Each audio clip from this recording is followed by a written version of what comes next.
Құрметті қазақстандықтар, бүгін 9 желтоқсан 2025 жыл.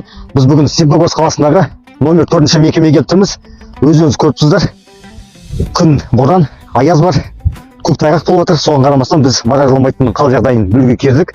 Өзіңіз білесіздер, осыған дейін маражламайтын қорғаушының соңғы 2 рет келгенде кіргізбеген болатын. Ол әрине Тоқаевтың бұйрығы. Соған қарамастан біз тағы да қорғаушы іздеп бір адвокат тапқанбыз.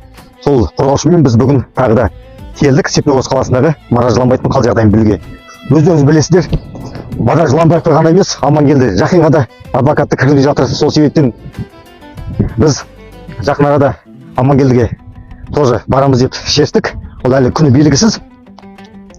Қазір адвокат маражламайтынға кірді. Кіріп шыққасын біз сіздерге мән-жайды бәрін айтып беретін боламыз. Тағы айтайын деген алғысым, ол әрине қарапайым халыққа алғысымыз шексіз. Бізге қаржылай көмек беріп жатыр, осы жолымызды көтеріп беріп жатыр. Бізге әлі де қаржы керек, ол әрине. Ең біріншіден біздің жүріп тұратын жолымыз бар, асу продукты, жылы киімдер әкелуіміз бар. Одан кейін қорғаушыға төлейтініміз бар, дәрі-дәрмектер әкелуіміз бар. Сол себептен бізге қолдауларыңызды аямаңыздар, бізді қолдаңыздар.